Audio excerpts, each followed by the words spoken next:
आपको बता दें एमपी कैबिनेट की बैठक खत्म हुई है। मंत्री कैलाश विजयवर्गीय प्रेस कॉन्फ्रेंस कर मामले की जानकारी दे रहे हैं। महिलाओं के सम्मेलन को संबोधित करेंगे। महिला सशक्तिकरण के लिए जो कार्यक्रम केंद्र सरकार और प्रदेश सरकार के द्वारा किए जा रहे हैं, जिस प्रकार महिला कामगारों के लिए औद्योगिक क्षेत्र में उनके आवास की व्यवस्था केंद्र सरकार और राज्य सरकार के सहयोग से सभी औद्योगिक क्षेत्रों में महिला कर्मचारियों के लिए आवास बनाने का निर्णय आज कैबिनेट ने भी लिया है और माननीय प्रधानमंत्री जी इस विषय में विशेष रुचि ले रहे हैं, इसलिए केंद्र सरकार से भी हमें सहयोग प्राप्त हो रहा है। वहीं माननीय प्रधानमंत्री जी भोपाल और इंदौर की भोपाल से ही मेट्रो ट्रेन का भी लोकार्पण करेंगे। इंदौर और भोपाल और साथ ही दतिया एयरपोर्ट और सतना का एयरपोर्ट, उन दोनों का भी वहीं से लोकार्पण करेंगे। माता जी के जो 300 जयंती पर 20 मई से 31 मई तक काफ़ी कार्यक्रम है। कल पता नहीं आप लोगों ने नाटक देखा कि नहीं देखा, अद्भुत नाटक था। मतलब प्रहलाद भाई और हम जरा कठोर माने जाते हैं, हमारी आँख में आंसू बहुत कम आते हैं, हमारे कारण बहुत सारे लोगों को आ जाते हैं, पर कल वहाँ हमें भी आंसू पोंछना पड़ा। इतना ज़बरदस्त नाटक था। माननीय मुख्यमंत्री जी ने वहीं पर निर्णय लिया कि प्रदेश के जहाँ जहाँ जो शहर मांगेगा वहाँ पर ये नाटक हम कराएंगे और उसके प्रोग्राम भी बन गए हैं। कालिदास संस्कृति अकादमी उज्जैन में भी होगा। महिदपुर में देवी अहिल्या केंद्रित महिला कवि सम्मेलन होगा। ग्वालियर, भोपाल, बैतूल में यही महानाट्य प्रस्तुत किया जाएगा। इंदौर में एकल कविता पाठ व सांस्कृतिक गतिविधियां लगातार चलेगी। देवी अहिल्या केंद्रित महानाट्य श्री योगिनी अहिल्या, ये भी अब एक बार फिर से लता मंगेशकर ऑडिटोरियम में होगा। राजबाड़ा परिसर में माता जी के लिए एक समर्पित महिला सशक्तिकरण के लिए भी कार्यक्रम होगा। राहवीर योजना, जब कभी भी एक्सीडेंट हो जाता तो साधारणतः लोग देख के और आगे बढ़ जाते हैं। हमारे देश के प्रधानमंत्री को भी इसकी चिंता थी और हमारे प्रदेश के यशस्वी मुख्यमंत्री जी ने भी इस पर चिंता प्रकट की। मुझे कहते हुए गर्व है कि अब कहीं पर भी एक्सीडेंट होगा, जो भी राहगीर रोक कर उस घायल व्यक्ति को अस्पताल तक पहुंचाएगा या उसको प्राथमिक स्वास्थ्य केंद्र तक पहुंचाएगा, उसको 25,000 रुपये सरकार की ओर से मिलेंगे। उसको तत्काल 108 एम्बुलेंस पर फ़ोन भी करना होगा। और ये राहवीर योजना निश्चित रूप से बहुत सारे लोगों की जान बचाने में बहुत महत्वपूर्ण भूमिका अदा करेगी। और जब जिस व्यक्ति को पुरस्कार मिलेगा उसको पुलिस परेशान भी नहीं करेगी। एक निर्देश शासन की ओर से है कि जो भी व्यक्ति घायल व्यक्ति को उपचार के लिए या उसकी जान बचाने के लिए सहयोगी बनकर सामने आए, पुलिस उसके सहयोगी बने, उससे प्रश्नवाचक चिन्ह नहीं करे।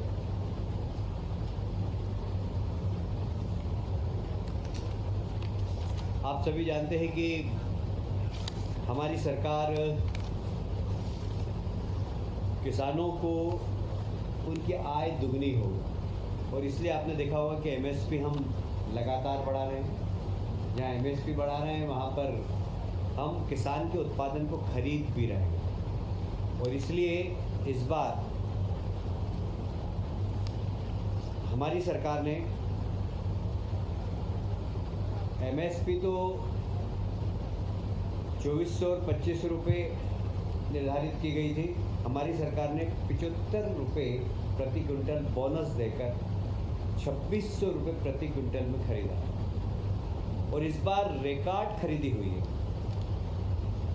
जो पिछले वर्ष की तुलना में लगभग 30 मीट्रिक टन अधिक, लगभग 62% अधिक है। 30 लाख मीट्रिक टन अधिक है, जो 62% पिछले बार की तुलना में अधिक है। मुझे ये कहते हुए बहुत प्रसन्नता है कि लगभग 20,000 से 20,000 करोड़ रुपया किसानों को बांटा गया, उनका पूरा उत्पादन खरीदा गया। 9 लाख किसानों से टोटल खरीदा गया है। और माननीय मुख्यमंत्री जी ने, विभाग के अधिकारी और माननीय मंत्री जी को भी धन्यवाद दिया है, और पूरे मंत्रिमंडल ने मुख्यमंत्री जी को इस अच्छे कार्य के लिए बधाई भी दी है।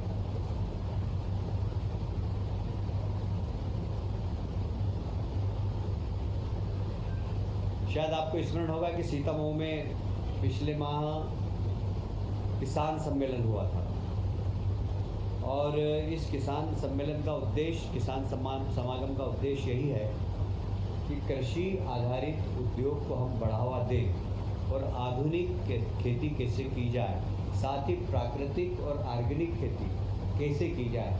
वहाँ न सिर्फ प्रशिक्षण दिया जा रहा है, इसका मार्केट भी डेवलप हो। इसके लिए किसान समागम पिछले समय बहुत ही सफलतापूर्वक सीतामऊ में संपन्न हुआ है। दूसरा हमारा इसी प्रकार का किसान समागम नरसिंहपुर में 26 से 28 मई के बीच में होगा, जहाँ कृषि आधारित उद्योग पर चर्चा होगी। उसी प्रकार क्रॉप पैटर्न बदलने का मार्गदर्शन देंगे उन्हें। किसान उन्नत हो, किसान की आय डबल हो और ऑर्गेनिक और प्राकृतिक खेती की तरफ किसान जाए, इस दिशा में उनको प्रशिक्षण देने का काम इसमें होता है। और साथ ही वैल्यू एडिशन कैसे हो सकता है, गांव के अंदर ही छोटे उद्योग, बड़े उद्योग, किसान सिर्फ उत्पादन नहीं करे, रोजगार देने वाला व्यक्ति भी बने, इसके लिए भी वहाँ पर प्रशिक्षण देने का काम हम लोग करने वाले हैं।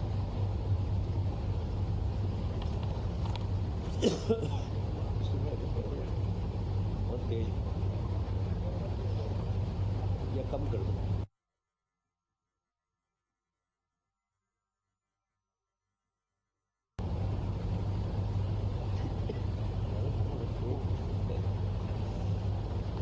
मित्रों, आप सभी जानते हैं कि शहरों का विकास बहुत तेज़ी से हो रहा है, और कई बार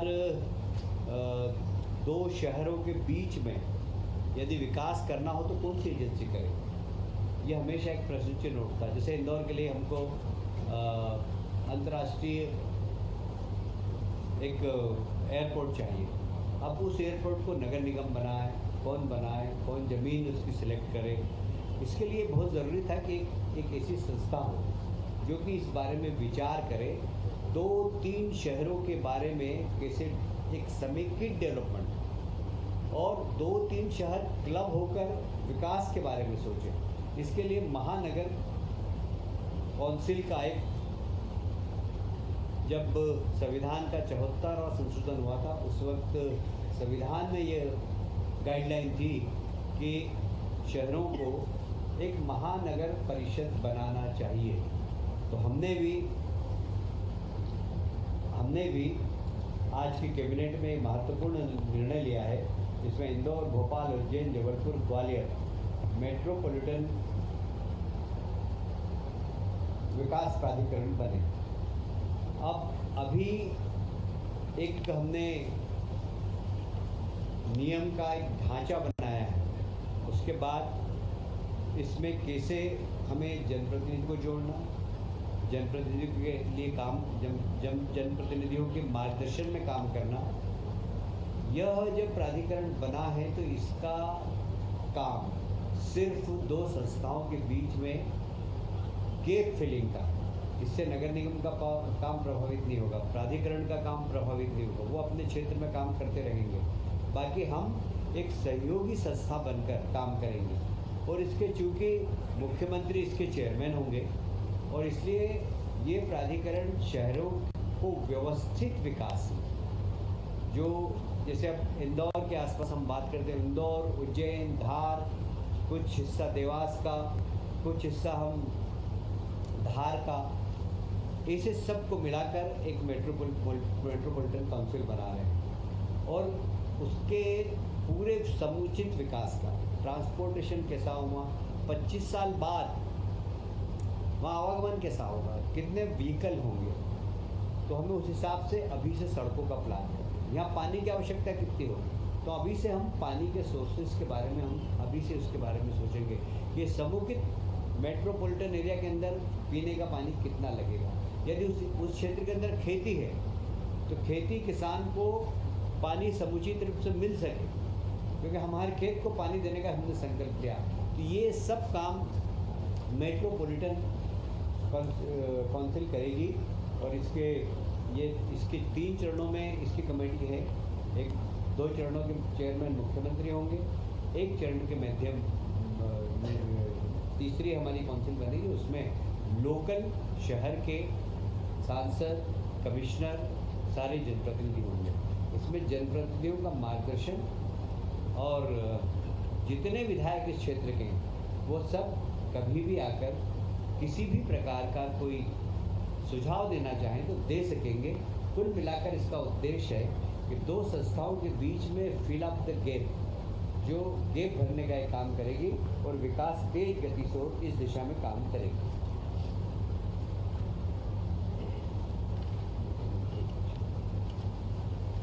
मित्रों, स्वच्छ भारत मिशन देश के प्रधानमंत्री जी ने चालू किया है और उसमें नगर निगम, नगर पालिकाओं को काफ़ी धनराशि भी आवंटित की गई।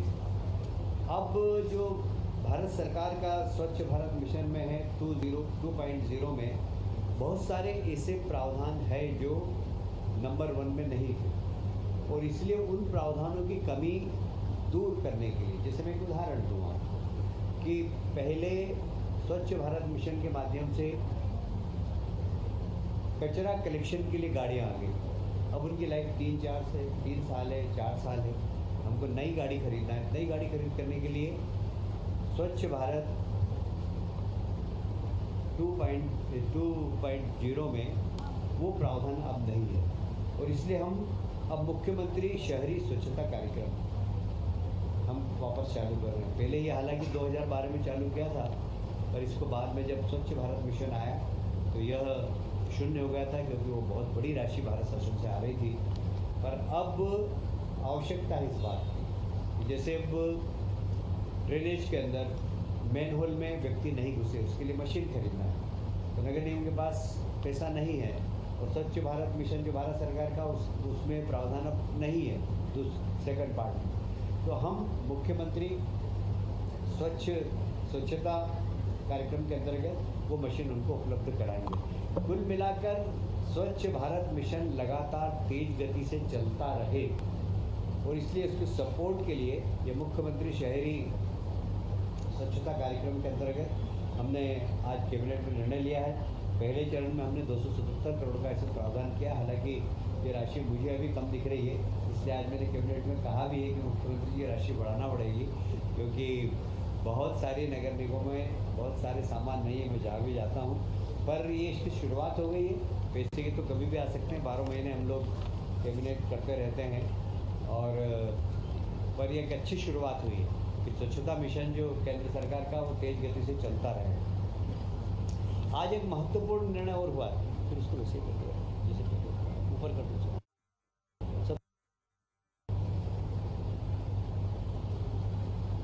लोक माता देवी अहिल्या माता जी को समर्पित, क्योंकि आप सब जानते हैं लोक माता अहिल्याबाई ने उस समय रोजगार देने के लिए बुनकरों को महेश्वर में साड़ी बनाने का प्रशिक्षण दिया था और आज भी महेश्वर की साड़ी विश्व विख्यात है। उनको ही समर्पित एक स्किल डेवलपमेंट का कार्यक्रम हमने फिर से प्रारंभ किया है। इस कार्यक्रम के अंतर्गत ज़रूरतमंद व्यक्ति को बैंक ब्याज से 1,000 रुपये प्रतिवर्ष की छूट दी जाएगी। साथ ही तो उसको ब्याज की छूट भी देंगे। योजना में 100 करोड़ का प्रावधान है। इसमें युवा, महिलाएं सभी सम्मिलित हो सकते हैं और इस स्किल डेवलपमेंट के माध्यम से जब व्यक्ति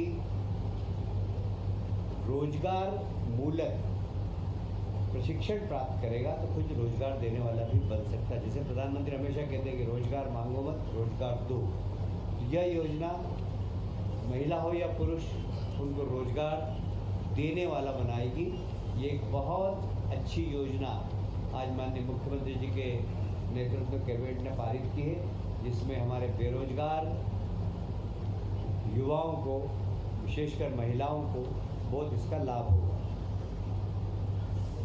आप सभी जानते हैं कि आदि शंकराचार्य जी ने पूरे देश में भ्रमण किया था और एक सनातन धर्म के लिए एकात्मता के लिए, हिंदू धर्म की एकात्मता के लिए उन्होंने बहुत काम किया और विशेषकर ऐसी मान्यता है कि ओंकारेश्वर में उन्होंने साधना की थी और वहीं पर उनको मतलब ईश्वर के दर्शन भी हुए थे, दर्शन प्राप्त किए थे उन्होंने। इसीलिए हमारी सरकार ने वहाँ पर आदि शंकराचार्य जी की एक बहुत बड़ी 108 फुट प्रतिमा का तो उद्घाटन कर ही दिया है, पर अभी उसके आसपास बहुत सारे काम हमें करना है। जैसे उनके जीवन से संबंधित, उनके साहित्य से संबंधित और सनातन परंपरा के अनुसार किस प्रकार हमारी पुरातन परंपराएं थी, उस सब के विकास के लिए आज 2100 करोड़ रुपए का एक प्रावधान किया है, जिसमें वहाँ लोग प्रशिक्षण ले सकेंगे, वहाँ लोग रहकर अध्ययन कर सकेंगे, लाइब्रेरी होगी, वहाँ रिसर्च मतलब लोग शोध कर सकेंगे और एक ऐसा केंद्र बन रहा है वो, जो कि एक टूरिज़्म के लिए भी बहुत अच्छा होगा।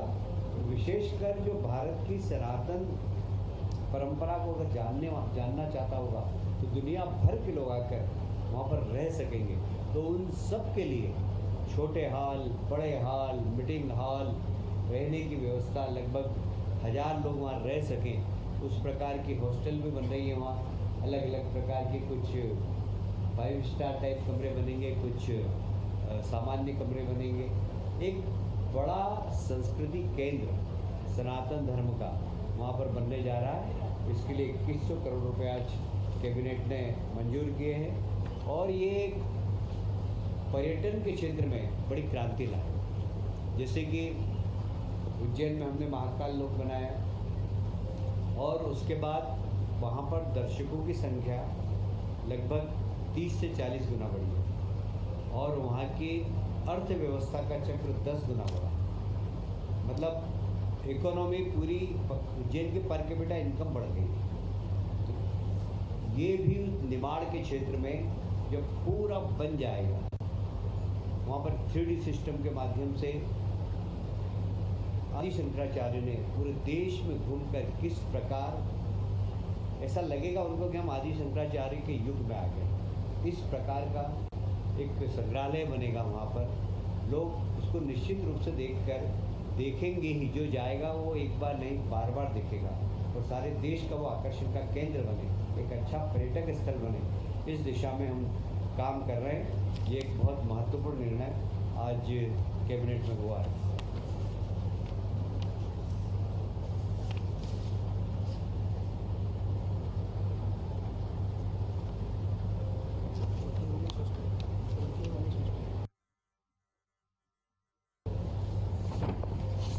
जैसा कि मैंने अपने बात के प्रारंभ में ही कहा था कि वर्किंग वुमेन हॉस्टल सब इंडस्ट्रियल एरिया के अंदर हम बनाने का निर्णय लिया है। अभी प्रथम चरण में हमने उद्योगपुरी जिला के अंदर लगभग 66 करोड़ का निर्णय लिया है, पीथमपुर में 76 करोड़ का, मालनपुर में 29 करोड़ का और औद्योगिक पार्क मंडीदीप में 77 करोड़ का। ये अभी हम हमारे बजट में से कर रहे हैं, पर आज माननीय मंत्रियों ने भी सुझाव दिया और मुख्यमंत्री जी ने भी उसको माना कि ऐसा होना चाहिए कि हमें जो इंडस्ट्रियलिस्ट हैं उनसे भी बात करना चाहिए कि CSR में वे वर्किंग वुमेन हॉस्टल का निर्माण करें और PPP मोड पर भी हम कर सकते हैं। इस सब दिशा में हम लोग काम करेंगे, खास करके औद्योगिक क्षेत्र में महिलाएं सुरक्षित रह सके, इसके लिए यह योजना प्रारंभ की है। एक और आज इंदौर को तोहफा दिया है माननीय मुख्यमंत्री जी ने। आप सभी जानते हैं होलकर MY हॉस्पिटल बनाया था और उसके बाद अभी तक उसमें बहुत बड़ा काम नहीं हुआ, छोटे मोटे जरूर एक्सपांशन हुआ है, पर इस बार वहाँ पर बहुत बड़ा काम होने वाला है। लगभग 773 करोड़ रुपया आज स्वीकृति दी।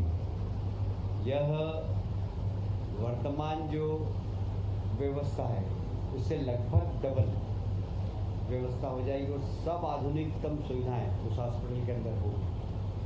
हम कोशिश करेंगे कि यह हॉस्पिटल ऐसा बने जहाँ पे हार्ट का ऑपरेशन हो, जहाँ लीवर ट्रांसप्लांट का काम हो, इससे बड़े बड़े काम जिसके लिए लोग दिल्ली बॉम्बे जाते हैं वो इस हॉस्पिटल में सारी सुविधा उपलब्ध करा। उसी प्रकार रीवा में भी लगभग 321 करोड़, जो अभियान जिला अस्पताल है उसके विकास के लिए 321 करोड़ रुपए आज स्वीकृत किए हैं।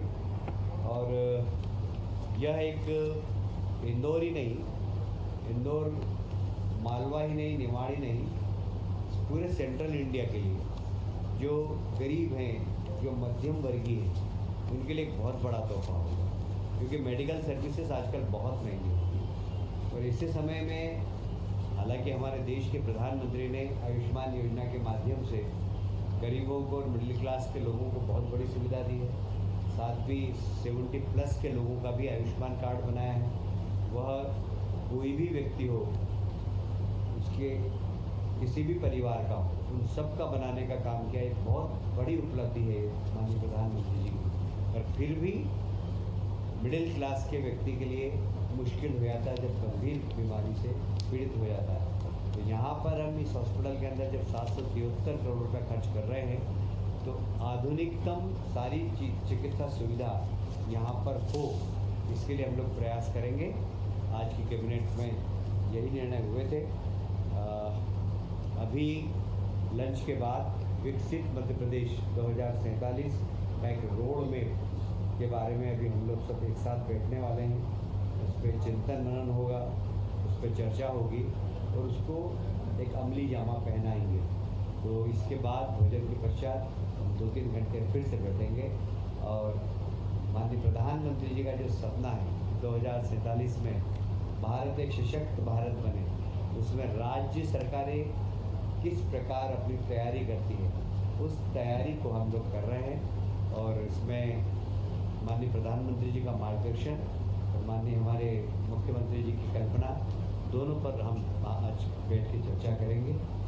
आप सब लोगों को मैंने अभी कैबिनेट से संबंधित सारी जानकारी दी है। मैं आप सबको धन्यवाद देता हूँ। यार ये कैबिनेट का विषय नहीं, और कुछ पूछना है जी। उसके बाद फिर बैठेंगे। मैं आग्रह करूंगा मुख्यमंत्री जी खुद बैठे।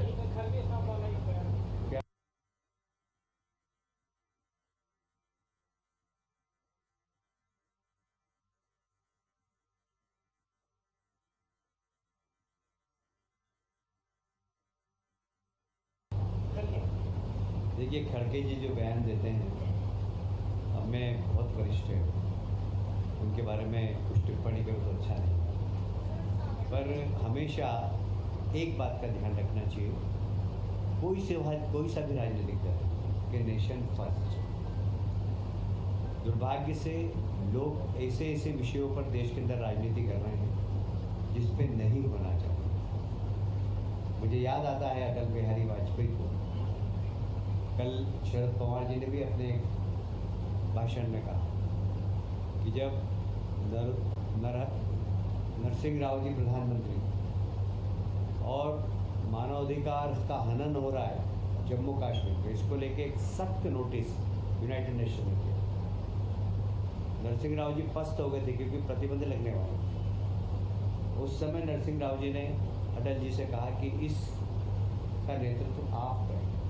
सलमान खुर्शीदी विदेश मंत्री, उसमें अटल बिहारी वाजपेयी जी ने यूएन में भारत का पक्ष रखा। शरद पवार जी भी उस मंत्रिमंडल में शामिल थे। कल शरद पवार जी ने इस बात का जिक्र भी किया है। जब देश की बात हो तो हमें राजनीति नहीं करनी चाहिए। तो इसलिए खड़गे जी जो बोल रहे हैं, राहुल गांधी जी जो बोल रहे हैं, देश की जनता समझ रही, मैं उसके ऊपर कोई टिप्पणी करूँ ये मैं उचित नहीं। Thank you.